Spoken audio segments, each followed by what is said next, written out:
Hello बच्चों। Last lecture में हमने पढ़ा था पावर के बारे में।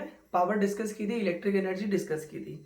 आज मैं आपको पढ़ाने वाला हूं कि अगर कुछ इंस्ट्रूमेंट्स आपके सीरीज में लगे होते हैं तो सीरीज में हम लोग पावर कंजम्पशन का फॉर्मूला किस तरीके से डिराइव करते हैं और पैरेलल में किस तरीके से करते हैं। जैसे हमने रजिस्टर्स को पढ़ा हुआ था तो मैंने आपको पढ़ाया था रजिस्टर्स को हम जब सीरीज में ऐड करते हैं तो R is equal to R1 plus R2 plus R3 था, और पैरेलल में 1/R is equal to 1/R1 plus 1/R2 plus 1/R3।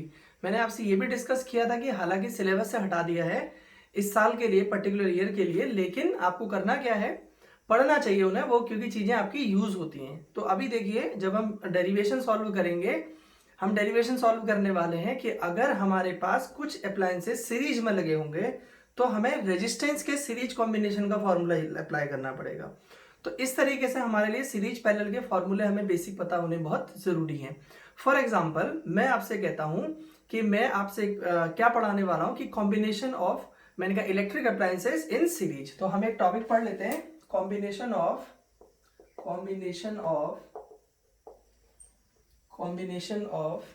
Electric appliances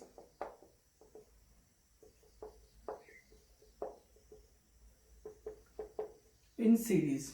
ठीक है, और इसमें हमें इनका फाइंड आउट क्या करना है। हमारे पास कुछ इलेक्ट्रिक अप्लायंसेस हैं जो हमारे सीरीज में लगे हुए हैं, इनके लिए हमें इनकी पावर निकालनी है। ठीक है, आप इस तरीके से समझ के चलिए। मान लीजिए आपके पास एक बैटरी है, ठीक है।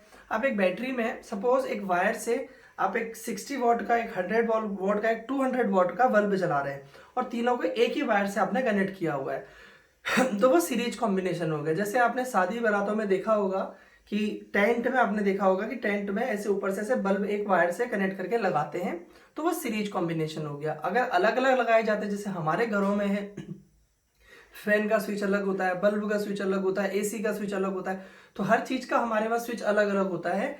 तो ये आपका पैरेलल कॉम्बिनेशन शो कर रहा है।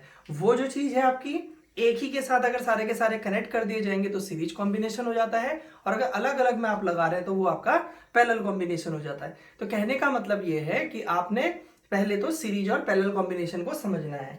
तो हमने कहा कि late,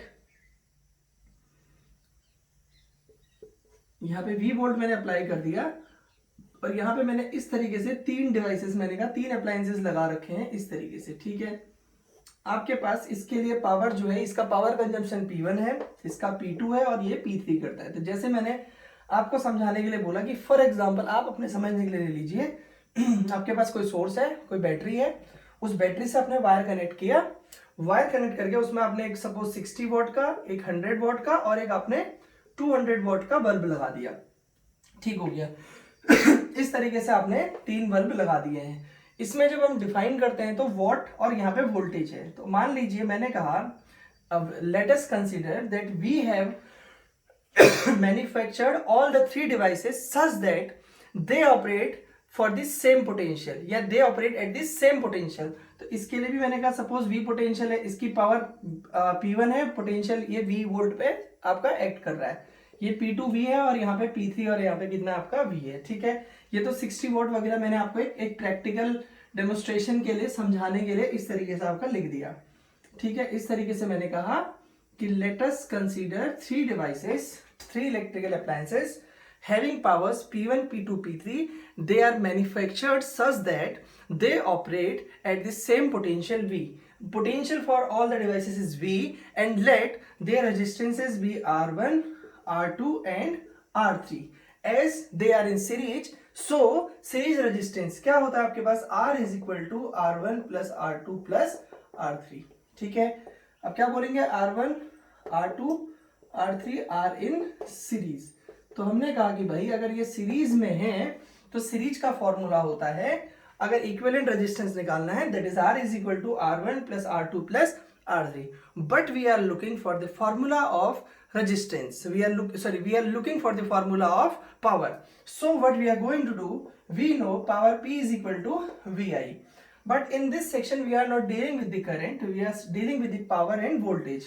So we may write V is equal to IR and then I is equal to V upon R. So we have the power formula V into V upon R, that is V square upon R. So we have this formula P is equal to V square upon R. ठीक है, तो यहां से हम लोग क्या कर सकते हैं, आर को निकाल सकते हैं। R will be what, this is V square upon P.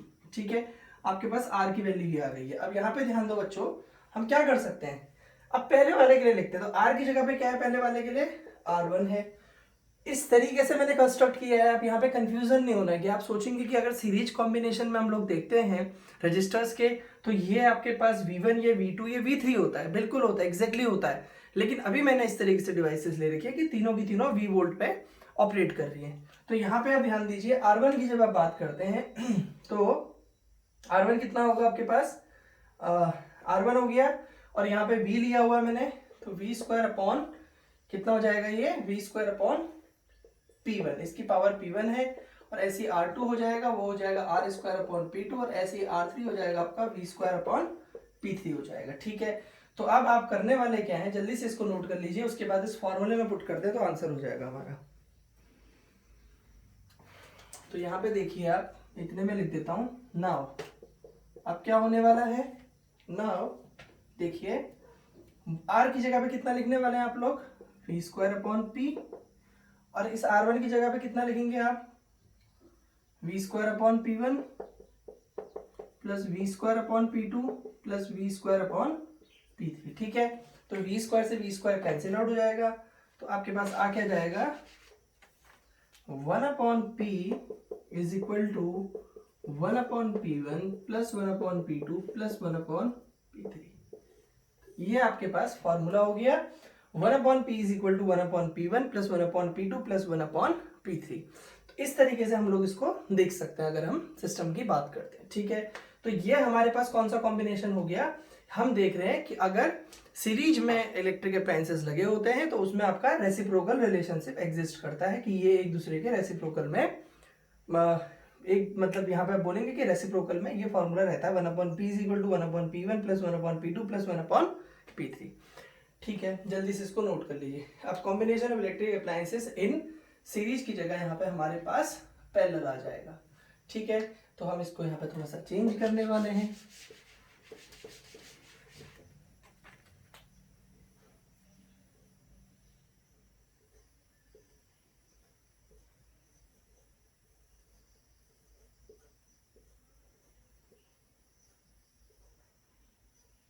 ठीक है, यहाँ पे रेजिस्टेंस कितना है R1, यहाँ पे रेजिस्टेंस कितना है R2, और यहाँ पे रेजिस्टेंस कितना है R3। ठीक है, इधर पावर P1, इधर P2, इधर आपके पास हो जाएगी P3, इधर R1, R2 और R3।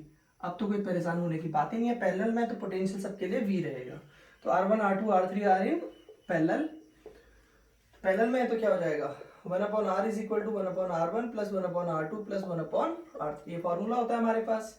फिर P is equal to V I, V is equal to I R, I is equal to V upon R. तो पावर का formula V square upon R हो जाएगा। ठीक है बच्चों, यहाँ तक तो बिल्कुल सेम कहानी है, कुछ भी नहीं करना है आपने एक्स्ट्रा। ठीक है, तो यहाँ से आपके पास P is equal to v square upon r formula आ गया, जैसा कि हमने पहले भी लिखा हुआ था। और यहाँ से अब मैं 1 अपॉन आर की वैल्यू निकाल देता हूँ। ठीक है, 1 अपॉन आर कितना हो जाएगा, P अपॉन वी स्क्वायर। ठीक है, 1 अपॉन आर रहने दिया, P इधर रहेगा, वी स्क्वायर इधर चला जाएगा, तो 1 अपॉन आर की वैल्यू आ गई। अब मैंने ऐसा क्यों किया, देखिए इसकी बात कर रहे हैं तो इसका रेजिस्टेंस कितना है R1, इसके लिए पावर कितनी है P1 है, तो R1 P1 का कॉम्बिनेशन हो गया। और ये वाले इसके लिए वोल्टेज V है आपकी, इसके लिए भी V है, इसके लिए भी V है। तो आपके पास यहाँ पे क्या आ जाएगा, 1 upon R1 is equal to P1 upon V square, 1 upon R2 इसके लिए लेंगे तो 1 upon R2 is equal to P2 upon V square, और 1 upon R3 is equal to P3 upon V square. ठीक है, इस तरीके से आपने इन सबको नोट कर देना है।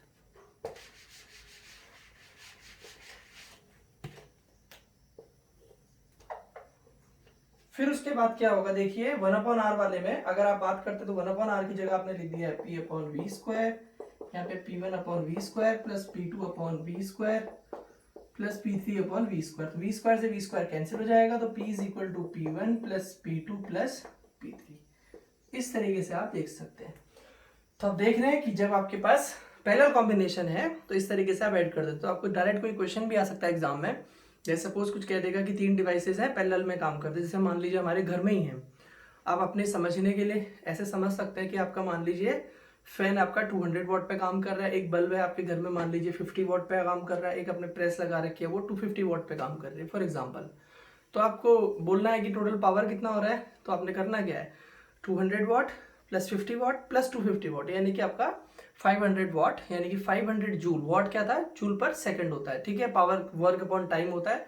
तो इसका मतलब आपके घर में जो इलेक्ट्रिसिटी आ रही है, अगर आपने तीन चीज ऑन कर रखी है, प्रेस ऑन कर रखा है, बल्ब ऑन कर रखा है और फैन ऑन कर रखा है, जो डिस्क्रिप्शन मैंने दिए थे उसके हिसाब से, तो मीनिंग ये होता है कि आपके घर में पर सेकेंड 500 जूल का वर्क डन हो रहा है। वो जो आपके पास पावर ली जा रही है वो 500 जूल वर्क कर रही है पर सेकेंड। तो इस तरीके से आप देख सकते हैं कि अगर आपके पास सीरीज कॉम्बिनेशन और पैरेलल कॉम्बिनेशन में चीजें दी हो तो आप उनको किस तरीके से डिस्कस कर सकते हैं, ठीक है।